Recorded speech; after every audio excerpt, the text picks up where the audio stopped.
So guys, you know it's so shameful that in Nigeria where we deceive ourselves all in the name of doing something. Because I don't see the reason why Boko Haram members should have more weapons than our own military men, our own soldiers.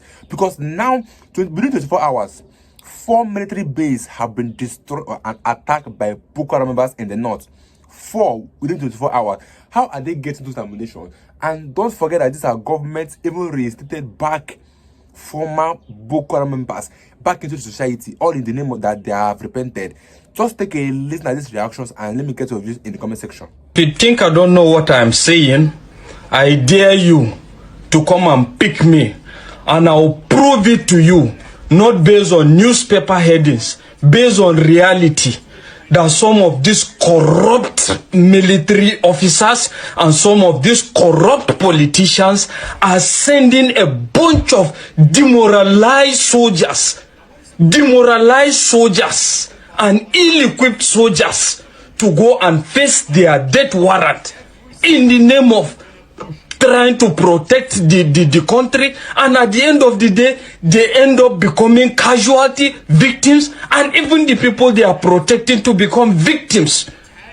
Are you trying to tell me that a lot of the generals are not aware that some of the allowances of these men, these soldiers, are still not being paid? A lot of the provisions that are enshrined in what is supposed to guide their conduct, their provisions, is not being paid? Are you trying to tell me that the Senate Chairman Committee, the House of Reps members in charge of all in charge of oversight functions in regards the conduct of military operations and all their activities are not aware of the fact that these soldiers are still shortchanged, some of the soldiers are still ill-equipped, some of these soldiers are demoralized? Are you telling me that? I'm going to tell you that factually. I am telling you, and President Tinubu, you will never be perceived, you will never succeed in regards this insurgency and insecurity till you are ready to fight corruption. But from your body language, it seems you are not even ready to fight corruption. What are you telling me? Let's look at it now. When was the last time? Kitting is one of the basic necessities of soldiering job. When was the last time issues were distributed according to the provisions? These kittens are supposed to, the uniforms, the boot or whatever, are supposed to be distributed biannually. When was the last time it was done? Most especially in the Navy. We're talking about almost like close to like 10 years ago. And you are sitting there down here and you are now acting as if you are not aware. What happens to the medical service that these people are supposed to be benefiting from? What are the medical services? It's rubbish. A typical military man would prefer to go and subscribe to private hospitals rather than going to military hospitals that are supposed to checkmate that. Are we going to be talking about their allowances? Their allowances are still so changed up to today. Are you saying you are not aware? At the end of the day, you send a bunch of demoralized soldiers, and at the end of the day, they are now at the mercy of Boko Haram, bandits, and the rest of it. And all you can do is whenever situations happen, you come and say you are giving a marching order, you are giving a marching order for military to go and apprehend. How many have they apprehended? You have a lot of corruption charges that you are supposed to look into. And I wonder why the likes of even Buhari are working freely when they have a lot of questions to answer. What happened to the Dasuki Gate? What is now the situation with Dasuki Gate? What happened to the charges in regards to the former chief of naval staff, Jibrin? What has happened to it? And a lot of other corruption charges in billions. And you are sitting quiet and keeping quiet. All you're just thinking about is defection, how to win the next election. I'm telling you that if you don't do anything about this, if you are not ready to fight corruption, I am telling you, by God's grace, you will not see that. And at the end of the day, even when you succeed in that, where is the humanity in you? How do you want to be remembered? You want to be remembered as a president that just did 2 times tenure? And at the end of the day, you are gone. How old are you? How old are you? How many years do you have left? I'm talking to you, Tinubu. How many years do you think you have left on the face of this earth? And you can't confront these things and stand and kick against them? Look at the way they are just unaliving soldiers. Look at the way they are unaliving civilians. And at the end of the day, we come back and play politics about this. How long is this going to remain? A lot of short-changing. Look at their feeding. Look at how do you expect a soldier now that is faced with a lot of these things in his head? The fact that he's thinking about how to survive, how to feed his family. There's no good adequate medical care. Kitten, he have to buy boots for himself. He have to buy uniform for himself. Out of how much? It's only in Nigeria that you see a soldier trying to see how he can measure to survive out, feeding, just feeding, till the next era comes. They complain of being shortchanged. You people introduce IPPIS. IPPIS, what has it changed? Nothing. You have succeeded in just dividing one part to some of the corrupt military officials and one part to a kind of a private business entity. What is happening recently of the moment? You have a situation where they are paid allowances. It takes almost after they are paid IPPIS. It takes almost after 15 days for them to receive their allowances, dividing this little money that they have. A lot of ills going on. And I bet you, if you are ready to fight insecurity in that country, if you are not ready to fight corruption, I'm telling you, there's nothing that is going to change. Nothing. Absolutely nothing. A lot of ills, a lot of corruption is going on. Tell this to everybody. A lot of corruptions proven, it can be proven, that is still going on in the military. And you are quiet about this. You are quiet about this. All you can just come and tell is you have given marching order. What the hell? Who has marching order helped?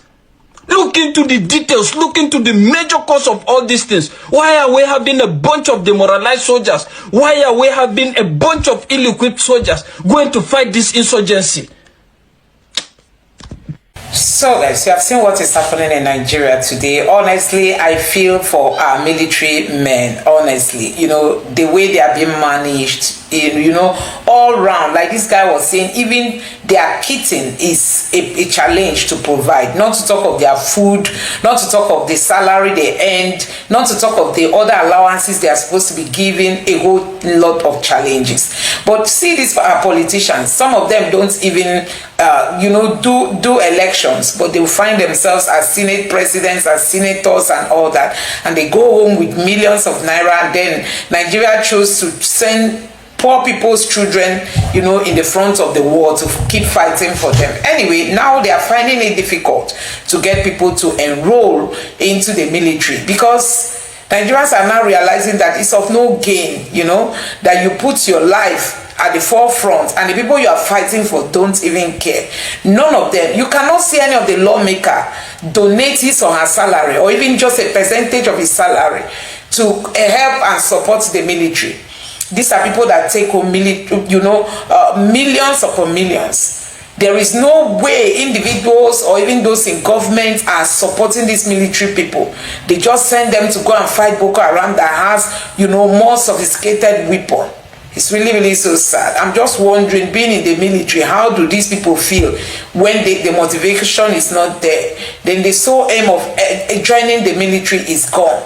If your life is at risk to be taken down by Boko Haram because they are more sophisticated, they have more sophisticated weapons than the Nigerian military men. Anyway, guys, let me know what you think about this in the comment section below. Please don't forget to subscribe to the channel, turn on the notification bell. Please give this video a like so that YouTube can recommend it to others, and drop your thoughts in the comment section below. Thank you. The other day, I think on Friday, we saw more than 300 Boko Haram were reintegrated, disarmed, of course, reintegrated back into the society. So we are seeing terrorists, people who kill, people who kidnap, who destroy properties, people who are against the government are being reintegrated back into the society. So when I tell you now that government, and they are still saying to go back to their old ways. That's the funny thing. Or the irony in all of this is that some of them are seen to go back to their old ways. They go back, they give information, they go back to give their former counterparts information. So what is the point of still giving these people amnesty, reintegrating them back into the society when they still cause mayhem in the society? When I tell you that the government is not fighting terrorism, these are my reasons. You know, I've told you here. What is driving this is religious and ethnic sentiment. All those people that are integrated and all that, go and check where the religion they profess, go and check where they come from. That's what is driving it. So you cannot tell me that the federal government is fighting. No, Even this one that are killing in Plateau and Benue, they know them, but they won't touch them. Promise they will not touch them. If the security manage to catch any of them, tomorrow they are back. So what are you now telling me? That government is fighting is a lie. Pure lie, complete lie. They are not doing anything. All these things you are hearing and seeing is just smoke screen. Shetima went to Plateau, he went to Bay. It's a pure lie. It's deceit. Pure deceit. They are not serious. Let that Shetima explain to us what he was doing with the Kabiru Sokoto. That was found in his with him. That was found in his residence. Of course. Before he became vice president, what was he doing with that man? Up to today, did he explain to us? In Borno State. So please, people should spare those tricks. I'm not interested. All right. When they are ready, and when Nigerians are ready, we will know how far. Until this thing get to a head, this matter will not be solved. Mark my word. Until it get to a head, until the people fight back with the same ammunition they are using against them, this thing will never come to an end. The terrorists have been degraded. There is little doubt that normalcy has greatly returned to the northeast region compared to where we were 5 to 10 years ago. In war, you have several campaigns which are a series of coordinated operations aimed at achieving strategic objectives. So, you win some, you lose some. But what is most important is the statistics of what you win against what you lose. In the last 1 week alone, I can tell you for a fact that over 20 terrorists have been neutralized, and we have also recovered several arms and ammunition, even as we continue to conduct operations on multiple fronts as we speak. For now, most citizens have returned to their communities and socio-economic activities have resumed. Malam Fatori and Kukawa are recent success stories where almost 20,000 internally displaced persons have returned to their ancestral homes. However, what is happening in Nigeria is not unconnected to the situation in the greater Sahel region, where barracks in neighboring countries are being ransacked and weapons carted away. These weapons find their way down into Nigeria due to our large and porous borders, thereby re-energizing the fight. 2 years ago, we were ready to say that the conflict was over, but the deterioration in the security among Sahel states have also affected us. So, in spite of this progress, the terrorists have also adapted. This is possible also due to the relative ease with which they can access technology. For instance, since November of last year, we noticed the introduction of the use of armed drones to carry out attacks. Like you will find out in Israel and Ukraine, these drones are difficult to detect by conventional radar detection systems. In the last 2 months, we have been re-strategizing and reorganizing. The Chief of Army Staff was here just a week ago, and several changes have been made in theater. I, for instance, am one of such changes, having just taken over command about 2 weeks or thereabouts. Additional platforms and personnel are being inducted into the theater, but what the terrorists have resorted to doing is carrying out multi-pronged attacks on several isolated and vulnerable deployments and using it as a propaganda, which is why we are also reviewing our deployments. Yesterday alone, there were attacks in Ran, Dikwa, and Gajiram, and all these attacks were defeated, apart from Ran, where they succeeded in penetrating to an extent, leading to the loss of 4 gallant personnel. However, let me reassure you that the overall resolve of the Nigerian military is that we will completely defeat this terrorism and restore peace to the region once and for all in the shortest possible time. We just need the support of the nation. For the terrorists, I urge them to toe the path of their colleagues who have surrendered and are being humanely treated or risk being eliminated in the long run. The military is fully resolved and resourced to bring the battle to a favorable conclusion.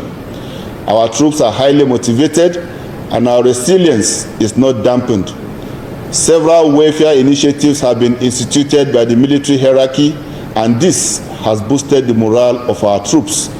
This is the level of seriousness that the government attaches to this conflict, and in time, we will completely defeat terrorism. It is important for the Nigerian populace to understand the nature of the conflict and the space within which we have to operate. For instance, this entire theater of operation is over 150 square kilometers. That is larger than several countries put together.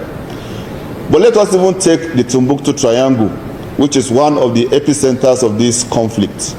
It is over 11,000 square kilometers in size, which is larger than Rivers, Bayelsa, and Osun states.